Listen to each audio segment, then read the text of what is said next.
Another shot at glory begins tonight. It is the Parisian Bohemians against the English adventurers. And Antoine Gibert strikes the opening kick of the night. Big moments these inside the opening 10 minutes. Land taken early, so another penalty advantage to Harlequins. And they wanted to squeeze and haul this big Racing pack over its own threshold. Dombrandt, great footwork, what a finish.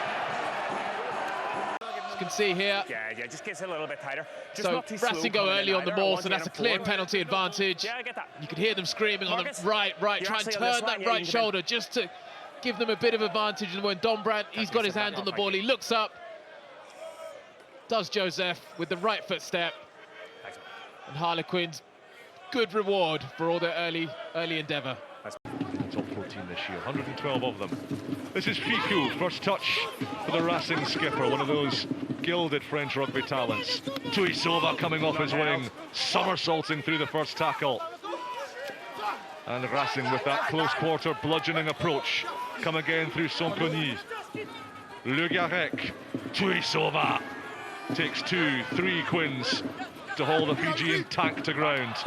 Diallo fumbles, but Spring picks up the pieces, and off he jinks and steps. Release, got up again, scrambled and forward rolled up to the 22. Ficou, Gibert, space on the outside for Hambosi. First touch for the flying Fijian, batters through one, hits Waki, off the deck to Lugagarek, it's a stunner. Velvet gloves in the Parisian deluge. How slick, how clinical, how very Racing. Direct, and then when the time was right, I mean, the ball broke nicely for Spring. Showed some lovely footwork in close quarter channels, even again, those yards after contact, just putting Harlequins on the back foot. That's lovely by Gibert, gets the ball to Hambosi, breaks one.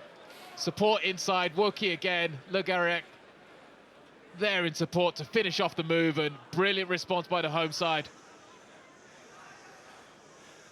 Thanks, man.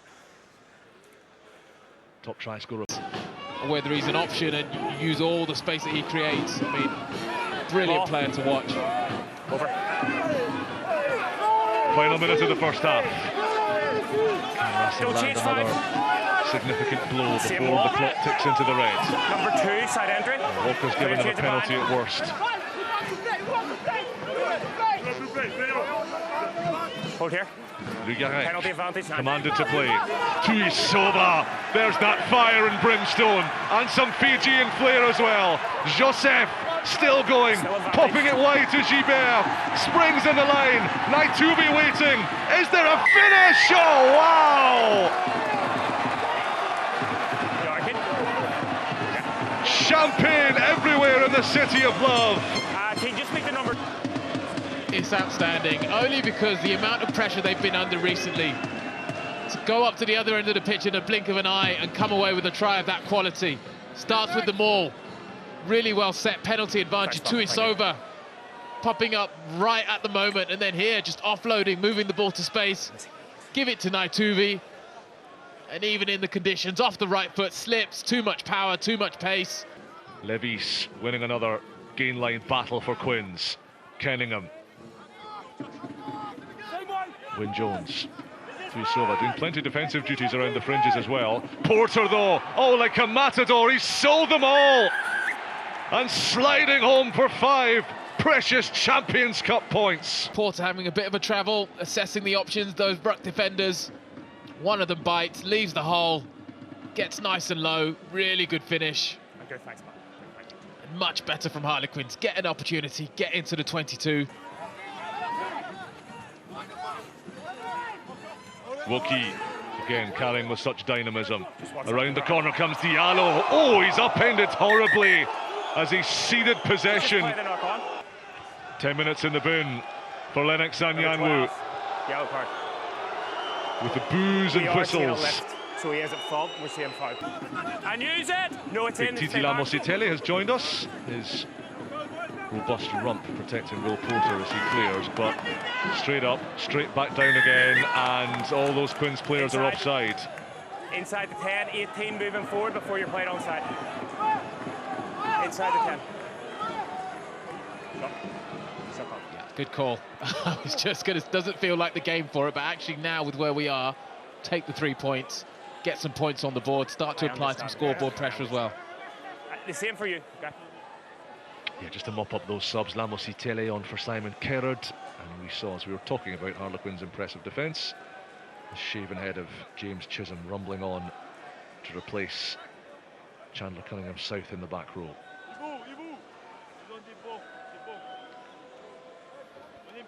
Roland Le Garrec, he'll be a La Rochelle player next season.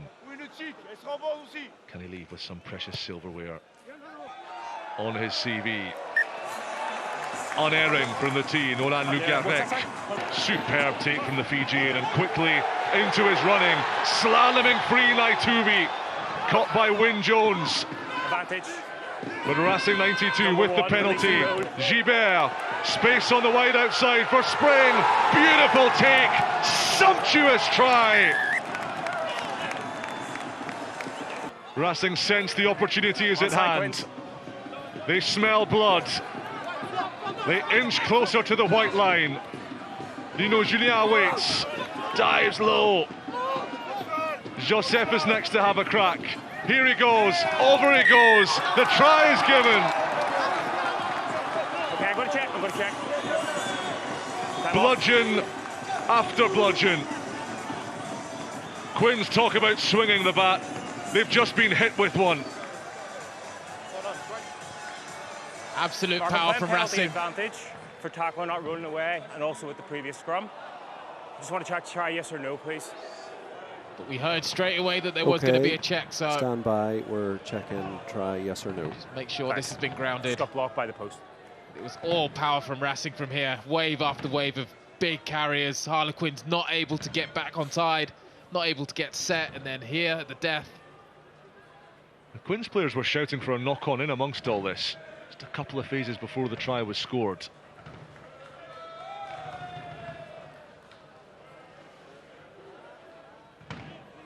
Does Joseph ground this? There's a red sock in a boot. We'll stick with this angle here, Chris. So we're gonna play this angle again. No problem. At the minute, it looks as though there's a foot underneath the ball. Looks held up, so it'll be a penalty here or here. Free penalties, yellow card, right? Just two. No, free. You said free time. Right, for Messi, You want to look again, Marco? Yeah.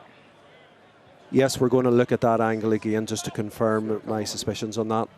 So Gail, what we're playing advantage is the tie-dye collapsing over here and then not rolling away in the middle of the pitch. That's it, just two advantages. So you'll have an option of here or here. Silver boot to the rescue. Okay, Chris, I have a decision. Go ahead, Mark. The ball is clearly off the ground. There is a foot underneath the ball, so it is not a try. Good try. Held up. So we have an option here for tackler not running, or you can have a penalty at the scrum. The needs for Harlequins is substantial. Dombrandt to Walker. Did that go forwards? Will Evans somehow has possession. Northmore. Racing come through and disrupt, but Jared Evans, beautiful kick towards Murley. He leaves the ball behind as well. Advantage diving on the ground. Chaos in Paris. Harlequins do have a penalty advantage, and they will need it. And having issued the warning, Chris Busby has little option. They've gained another penalty. They want so much more. They won't get it from that maul. But Chris Busby again is flashing yellow in the direction of Ibrahim Diallo. You can take a line out, yeah, that's what you want. You want the line out? You can just take the line out, Marcus. You don't have to kick it. Yeah, you can just take the line out. Yeah. So the 13 man Racing 92 with one last defensive stand to stage. How many? 7? It's a line out. 7-man lineouts. They've taken the line out. For Harlequins. 7. This for the losing bonus point. What Woki up at the front. Over the top of Woki, Lamb threw it back, fumbled twice, and it is a knock-on. And that is the match. For so many weeks, Racing have bumbled along, wretched at times in the top 14. But the Champions Cup applies the defibrillators, breathes new life into their season.